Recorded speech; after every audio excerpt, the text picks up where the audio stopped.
皆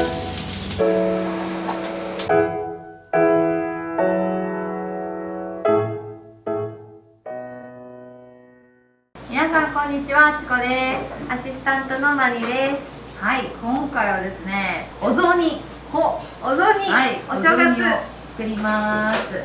だけども、今回のお雑煮は2種類作ろうと思ってるんです。はい。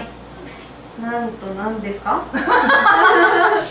関西風と、関東風ですね。関西風と関東風、はい、よく言われますよね。なんかどっち派みたいなことだったり、ね、どっち食べてきたみたいな感じで、割とね、その食べてきた地域でなんか分かりやすいものなので、私はずっと関西なので、関西風食べたかと思いきや、母が作るものは関東風でした。関西に住んでるけど関東風。関東風でした。そういうことってあるんだろうなとは思うんですよね。結局お母様がねとか作られる人がどこの出身の方なのかでも違うのかなと思ったりするんですけど、マニは関東です。関東の。関東です。じゃあちょっと醤油ベースのお出汁のね。そうですね。そう、なんですけど、店長に関西風、お雑煮を作ってもらって食べた時にもう虜になってしまって、もう関西のお雑煮バリ美味しいみたいな。美味しいね。関西の白味噌のね雑煮ですけど、私も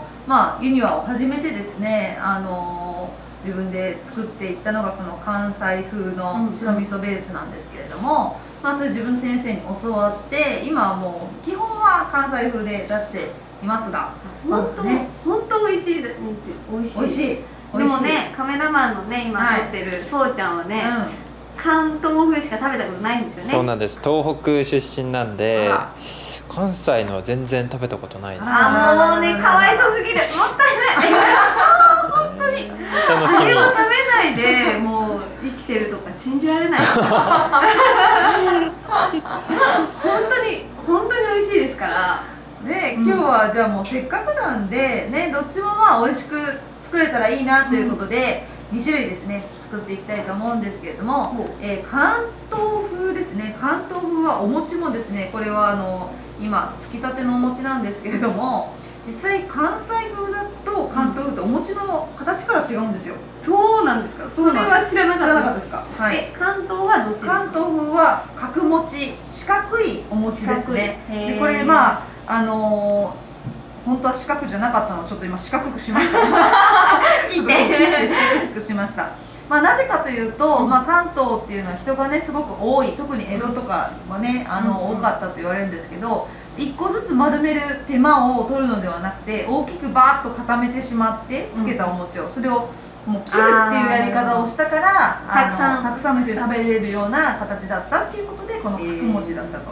でこの関西っていうのはこうやって丸めて、この丸めることにすごくねこういう福があると、丸いものね、ふくよかなこういう丸みっていうのに福があるよっていう意味合いを込めて丸餅が、基本の主流だったと言われていますということで、今回お餅の形もですねちょっと少しですけれども変えましたはい。でこんな感じでお餅は準備できました。そして具材ですね、両方ともに大根と人参は使います。はい。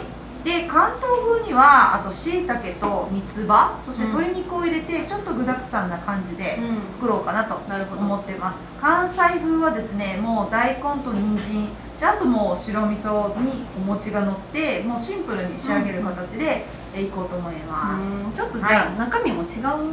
そうなんですよね。だしとかではなくて、ちょっと具だくさんな感じにするのが関東風関西風はちょっとシンプルに白味噌ベースで食べてもらうような感じになります。はい、ということで、じゃあ2種類ともに使う、大根、人参から準備しましょうかね。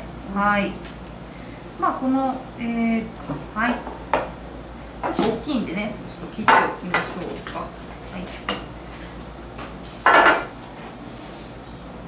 どう切るとかってありますか？まずは使う部分ですね。いちょう切りにしようと思うので、このまま皮を剥いていくんですけど、皮はこうやってね筋張っているので、かぶとか大根っていうのは少し厚めに剥いていきます。ギリギリで剥かないというかね。硬いから食感がこうってなるので、少し厚めに剥くことがポイントです。でこの皮は棒状にこう切ってね、きんぴらとかにこれも使う。はい、そうです。こんな感じでこう切りますね。あとはね、お出汁とかにしても大丈夫ですね。こういう皮の部分を切れ端野菜と合わせて。鳥が今すごい鳴いてたね。はい、はい、皮がはい。でですね、こういうふうにいちょう切りっていうのはこんな形のことですね。はい、これを5ミリ以下ですね。薄く、はい、薄切りで切っていきます。こういう感じですね。はい。薄くしない薄くなりすぎるとね、ちょっと火が入ってからすごく割れやすくなってしまうので、ちょっとこうね、火を入れても大丈夫なぐらいの厚さっていうんですかね。はい、それで切っておきます。詰めます。で、人参ですね。人参もね、これは西洋人参になりますけど、お正月の時期は金時人参って言ってちょっとこうオレンジ赤っぽいような人参があります。それが主に雑煮に使われるものなんですけれど、今回はねちょっと西洋人参しかないのでこれでいこうと思います。色が華やかだから。そうですね、赤っぽいのですごくね、めでたいですよね、やっぱ紅白っていうのは。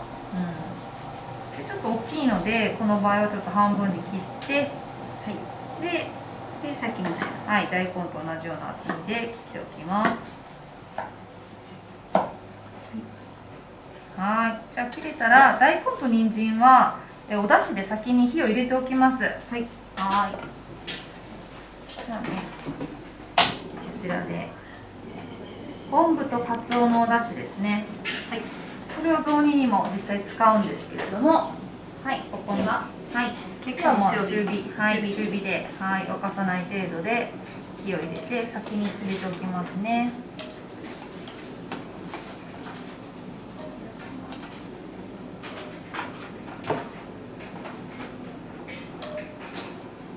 はい、はい、じゃあこの火をかけている間、は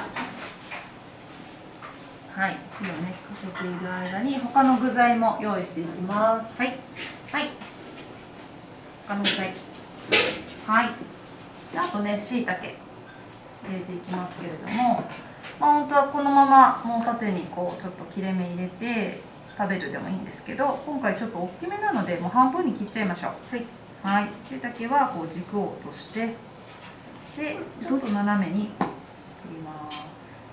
関東にも関西にも入れる。関東にだけですね。はい。関西は大根と人参だけなので関西の具材の準備はできました。はい。はい。よし。はい。で。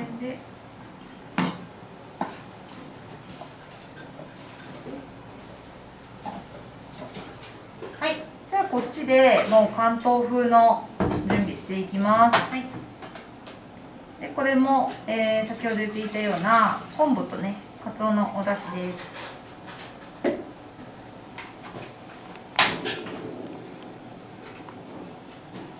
昆布とカツオと水でそう昆布だしね、昆布だしを最初にね水で取ってから最後にカツオを入れてこしたもの、それが昆布カツオだしですね。はい、これは両方とも関西も関東も両方ともこの同じだしを使います。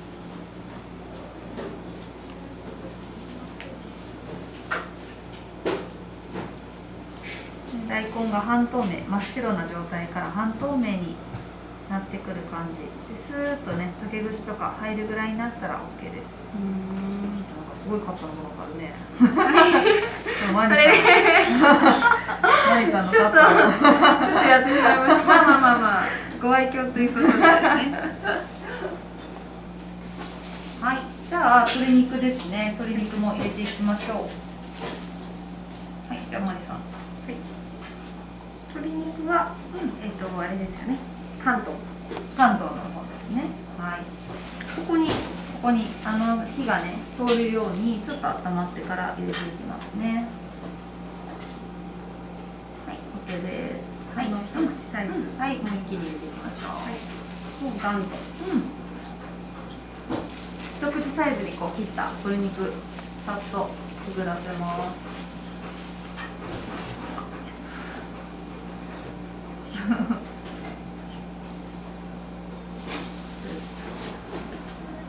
取り出しをこう取っている時にアクが少し出てくるので、このアクは取っておきますね。少しだけ。これ取りすぎて油も全部取っちゃうと旨味がいっちゃうので、本当に少しアクの部分だけ取ります。まず引き上げてください。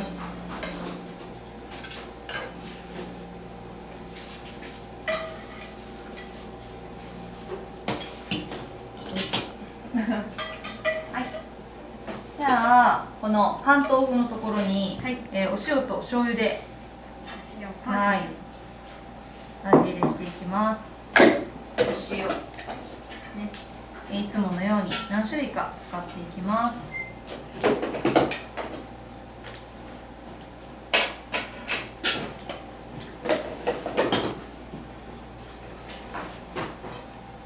関東はお塩とお醤油。醤油ベースですね。白味噌。白味噌で。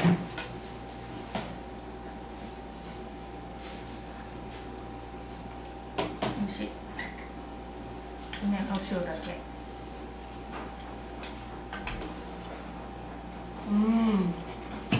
なんかカツオと昆布と塩って感じしないですね。すごい。なんて言ったらいいの？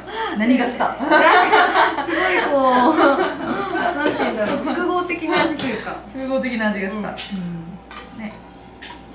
これだけでも美味しい。美味しいね。美味しいですね。はい。じゃあ残りですね。具材。椎茸入れます。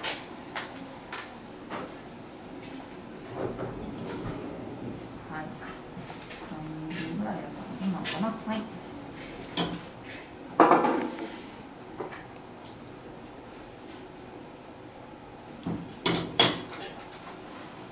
さっきの人参と大根ね、下茹でしたお出汁はこっちの関東風に入れています。で関西風をですね仕上げていくんですけれども、関西風はもう本当にシンプルにめっちゃ美味しい出汁が取れたら、そこにもう極上の白味噌を溶く、これで OK っていうすごくシンプルな内容になってます。はい。このお正月の時によく出回っているお正月用の白味噌、その中でも無添加のものですね、使ってるんですけれども、これを本当にただ溶いて入れるだけでめっちゃ美味しいので、関西の雑煮ってなんかシンプルですけど美味しいです。はい、美味しいですよ。そうちゃんに言ってる。本当にびっくりしましたからね、このお雑煮食べた時にね。今まで食べてたのお雑煮じゃなかったって思いました。全然タイプが違うから面白いよね。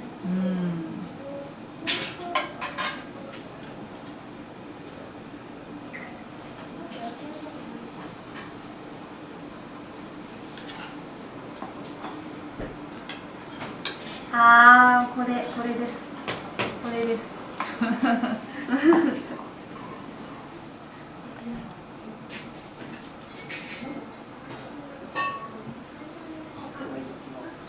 うまっ。うますぎる。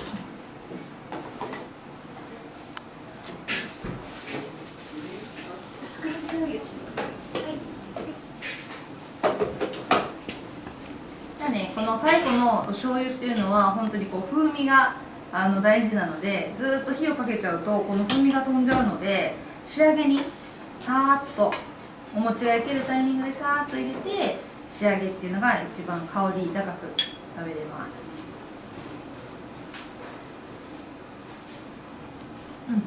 じゃあお餅が焼けるタイミングまで待ちましょう。はいはい、なん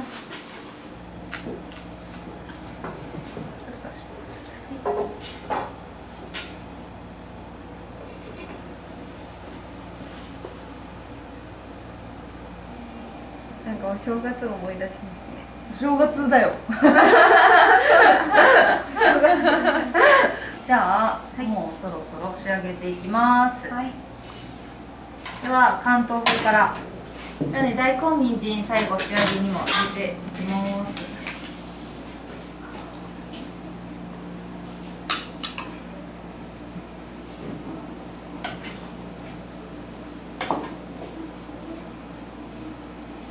で薄口醤油。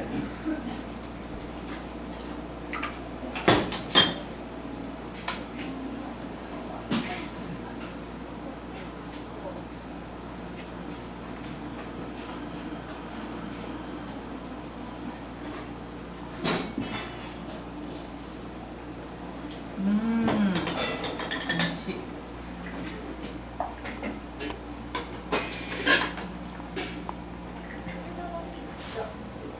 はい、じゃあ開けましょう。はい、じゃあ四角のお餅をここで入れます。つくね。お餅。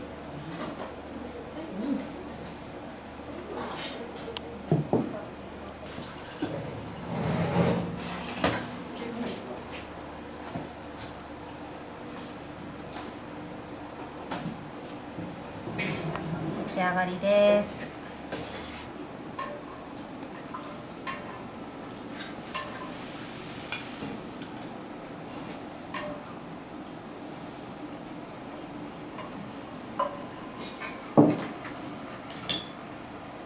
丸餅を入れます。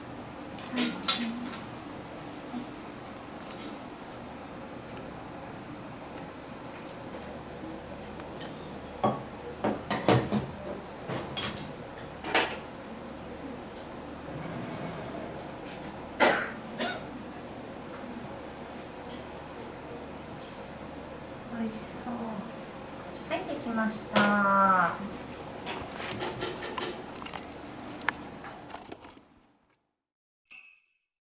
じゃあいただきます。初の関西。ああ、まろやかですね。白味噌って感じでしょ。本当に白味噌の甘みが、美味しい。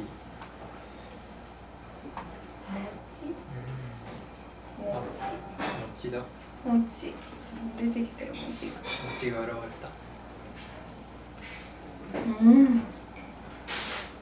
餅です。うん。お雑煮です。美味しい。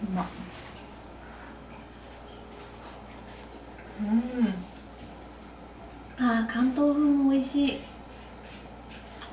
関東風も美味しいですね。美味しい。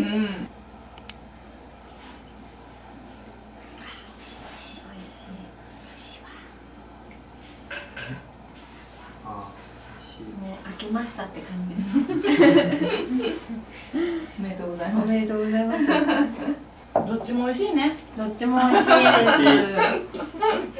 す。言わせてる？どっちも美味しいよね。本当に。どっちも美味しい。なんかそれぞれの良さがある。ちょっとこれは甲つけがない。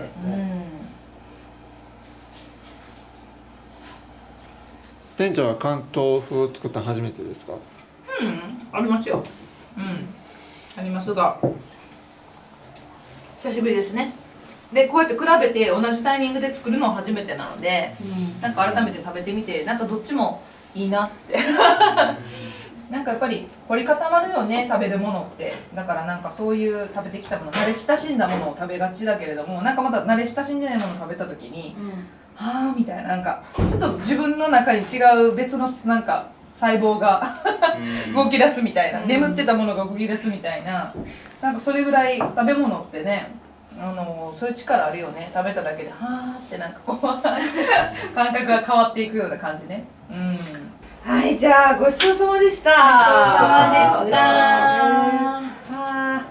いや、なんか関西風、関東風ね、どっちが好きやった、そうちゃん。いや、どっちも美味しかったですね。でもやっぱ関西もすごい初めて食べてもすごい美味しかったです。ああ、じゃあマニはどっちもどうしたどうした、なんてなんてどっちも引き分けですね。お雑煮引き分け。ちょっとね、おかしくなってきた。美味しすぎて、もおかしくなうね、そうちゃんね。いや、もう白味噌。みんなおかしくなってきた。おかしくなってきたみたいですね。美味しかった。でも美味しくなるとこれだけみんな変わるってことですね。はい、ということで、ぜひね、どちらも楽しんでみてくださいということで、この動画が良いと思った方は高評価、チャンネル登録、コメントよろしくお願いします。ではではまたね。バイバーイ。もう生き方で迷わないオンラインコミュニティユニワ塾。ユニワ流の創始者であるメンター北極老人の下で活躍する人気講師たちから人生の本質を学ぶことができる。 YouTube では決して語ることのできないよりディープで本質的な情報を毎日配信。好きな時に聞くだけで明るくなれるユニワラジオ。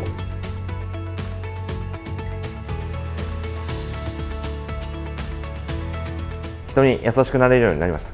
周りからなんかすごい雰囲気変わったねってすごい言われるようになりました。本当に聞くだけで元気になるなっていう感覚があります。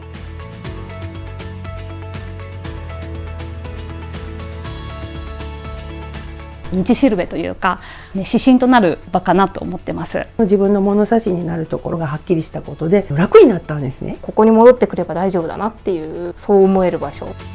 詳しくは概要欄のリンクからサイトにアクセス。